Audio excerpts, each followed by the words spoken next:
everyone. So we are here at Sangali, Zamboanga City. And I am Sherlyn Julie. And I am Bella Ujarin. so we found two couples married 20 years above. So, nandito kami ngayon para mag-interview sa dalawang mag-couple at tapos bibigyan namin sila ng 6 na paper at dito nila isusulat ang mga sagot nila sa aming mga katanungan.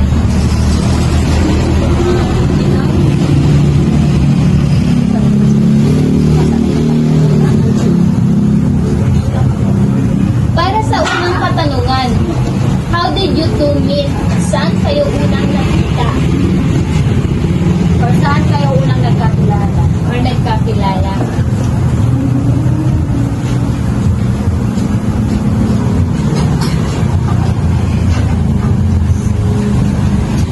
Meron kayo 10 segundo para magsagot. So, 1, 1, para sabay-sabay pa kita yung mga sagot. 1, 2, 3, go! Wow! Same answer! Same answer. Kalaboy. Ito nakatagay.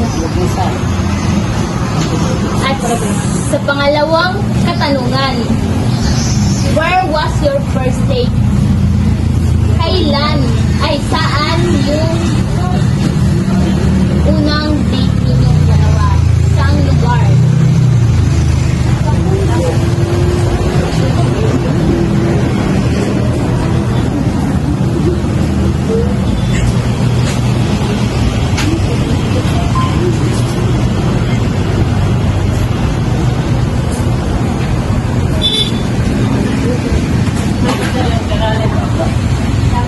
One,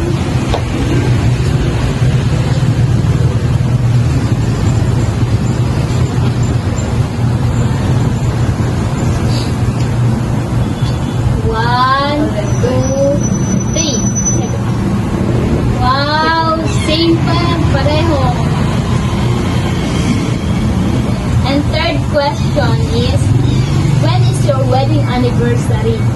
Kailan yung wedding anniversary niyo?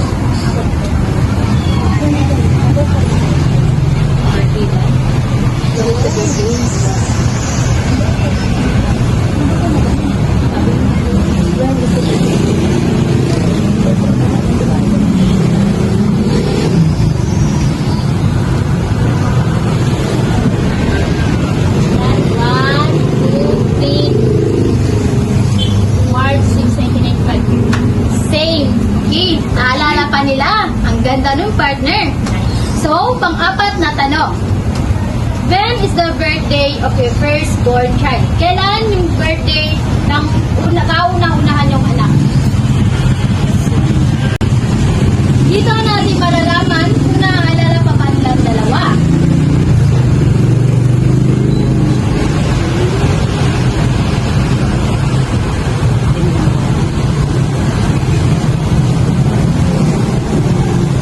So, sabay-sabay ninyo itaas sa pagbilang ng 3. So, December 24, 1995. Okay, naalala pa nila. So, ibig sabihin, memorable sa kanila ang una nilang anak.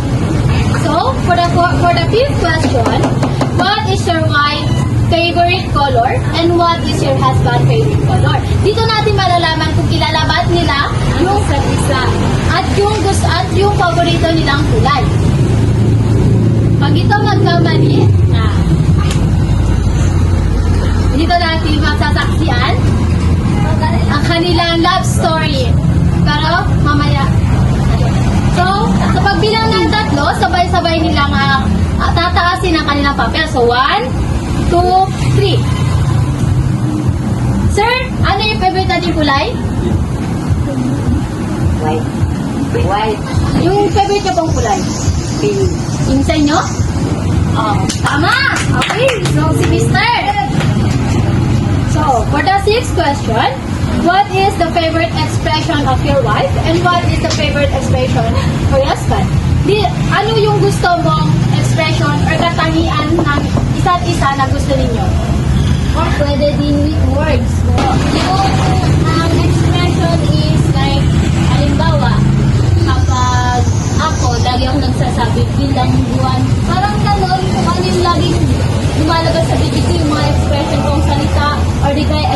ko din kapag galit ako, gano'n. So, para maganda dito, hindi tayo gagamit ng papel. Pwede din with expression sa mukha. So, nasabi dito, expression. So, ngayon, mag-iisip kayo kung ano yung paborito nyong expression ng bawat isa. May 30 seconds kayo para mag-isip. After that, isiling ako ng ikatatlo at sabay-sabay ninyo ipapakita. So, 1, 2, 30 seconds lang. Expression in 1, 2, 3. So, first question is, anong itsura niyan? Yung bali sa akin nakikita ay parang galit. Bakit? Pag hindi natin pinansin. Lang na? Okay. Oo na lang. Kahit na lang yung isa. So, ngayon, magpahinga muna tayo ng ilang segundo at i-continue natin mamaya. At nandito mo kami nagbabalik at kasama ko ang aking partner na si Sheila Ujati. Siya yung unang magtatanong. First is, what is the secret of Asian technology?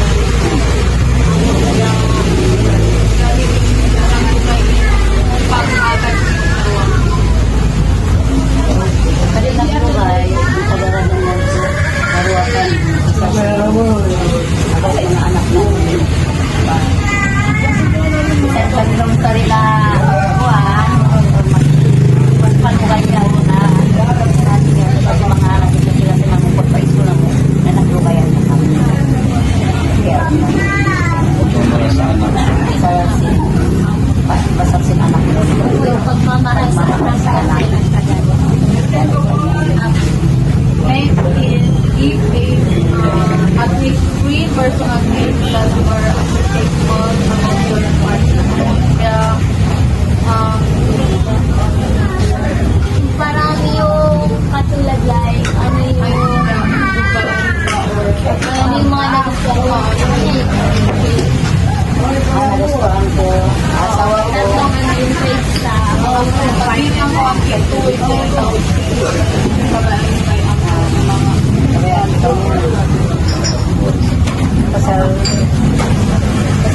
kasal lang kami yan.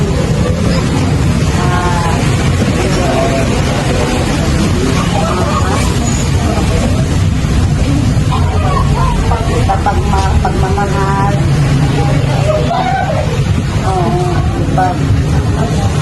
Supportan niya, ransin lang kapag mga kasal niya, understanding. Way makawa ba kanya?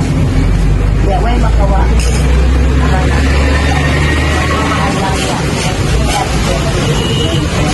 at ito naman po sa ano po yung tatlong traits na Isa. Sinurin. Pagmahal. sweet naman.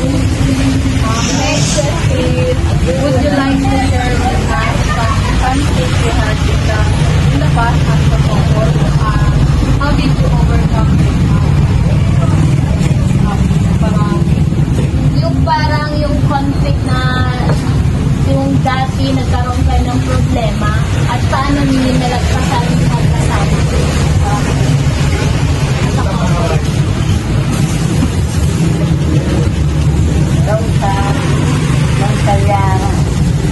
May sakit problema na mo abot mga anak, yan mga nilawon, yan pagkaklat, yan pag-uus lang tanaw, tanaw ko yan, problema yan, yan masunod na mo sa bawa, suro na mo Hindi yun lahat. yung problema mo kamo rin ito magkawon, although yan sila, mga nilawon, yan ko lang, intindi mo naman. Parang walang problema, nag-respect na lang tayo. Next is, how often do you say I love you to each other? Among Gaano kadalas kayo nagsasabi sabihan like I love you sa isa't isa. About I love you to, di pagkaon lang. Kapag kita rin ko kumaon, inom, ini. Yan yung pagkaon mo, yan yung tapos maglamog, wow. Yan, Yun nasa- yung way mo yan ng yung- pasasabi ng I love you, Oo. pinagatan Oo, mo, kasi the way you care. minsan siya bang nagtrabaho, di siya Apo. mag-inom, Apo. magkaon, siguro magkaon, mag-inom din na. Antod mga isumit na kasi mo din pagkaon. Ang pakumaon, ako na magsunod. Para mga panyaon, para makaon. Next is, what's the A time you almost got separated and why? Parang merong time na ano, yung parang muntikan na kayong maghiwalay dalawa at bakit? Yeah, so na ka mo magbukas karwa. Tapos may isa. At mga anak, yung mga anak, pagbalik mo sa yeah, para about to the anak kami. Kahit ano pang tindi ng pag-away, Kumbaga, parang walang time na muntik na kayong maghiwalay dalawa, like something, nagkaroon na problema, tapos parang sabi maghiwalay na lang tayo, ganun. Parang walang ganun, walang ganun nangyari Wala kasi. wala. Apo, kasi pag nakita mo ang mga anak mo, apo, yun. na hindi naman yung kahit anong pang Yes. Mas nagano talaga yung pagmamahal. Oo. Para sa kanya, nakapulog ko yan sa anak kami. Next is, what are some of the things you have learned about each other over the years? Ano yung parang like, yung mga natutunan nyo, yung mga natutunan nyo about sa tagugali niya, di mo na nakilala yung time magkasama na kayo. Siyempre pag ano, di ba, like sa couple, kapag ano, kapag mag-jowa ka lang, meron pa dun yung hindi mo mailabas yung pag-ugali mo, hindi pa mailabas. Pero nung magkasama na kayo sa isang bubong, doon mo na makilala siya lalo. Yun. Kababata parang, kababata tayo na tauna, alaruan kami. Tapos, pag isang araw, tapos nagsiparit kami ulaan. Ako. Siya piyasa, bahay na ko piyasa uli. Pagdating namin dito, pili-pili pa rin. Nakita pa rin kami Oo. doon sa Davao. Doon na kami Testing. kita ulit. Doon na naman siya. Ano ba yun? May magbalik. kasi nag-sacrifice siya. Sacrifice siya, tumutulong sa mga kapatid niya magpapaaral. Pumunta ngayon ng Saudi Arabia Kasi sa galing niya sa para Sabah. makatulong din sa kapatid niya. Doon kanya. Tapos ako nagsusususo na para makapag-aral. Punta ko ng niya. Pero pag uwi ko, may dala akong pera Apo. na Asawa na. damdaman ko na ang edad ko 25. Sabi ko mag-asawa na lang. Hindi na ako mag-aral. Yan nagkita kami. Kita kami ulit. Apo. Parang destiny ba? Destiny. Next is, what advice can you give to a newlywed couple or soon to be married? Kumbaga, ano yung mga maipapayo nyo sa mga magjowa na ikakasal or sa ano yung sa bagong kasal? Kung hindi yung mga bago magtiyaon, para di maglukay sila kumbaga o yung di makakuan, mga magtunang magpatiyaon para. Gaya na-advise lang, basta yalaw ka na, wala nga maminduan talaga sa pantimaan. Paninduan ka na, bang amon niya, taro sila, or mga sila, saan yan po, palang buon. Kahit away namin dalawa Babae yan, niya, walang alam ang pagdukala, babae. inusog niya, Kami lang. ayaw ko siya magsagot. Pag-ano siya, pamamahanak ko bang, dukala ng asawa, na tubig na at saka pagbalik mo, maraming ataya, para maglugayan ka mo. Kaya kami no, minsan may Get an advice. dahil silang trabaho, ng bahay, marami pang trabaho sa bahay. minsan magkasungay din ako, sabi ko, bakit ganyan? Dahil sa trabaho, sabi niya, alam mo naman ang mga babae, hindi kaya, ganun pa ganito. Balik sa akin ng isang oras. Balik ko maganda na sa araw niya.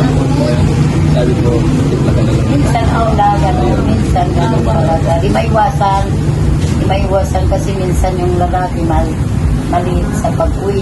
Magkatanong tayo. Yes. Magtanong, mahulog sa parang Walang argument. Oo. Opo. Ayun, hindi na intindihin. Huwag na Huwag na para hindi na Wala na ang buwan na sinamama.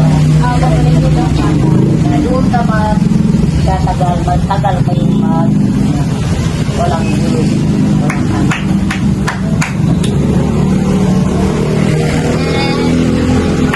Yun lang po at maraming salamat po sa pagbibigay nyo ng oras sa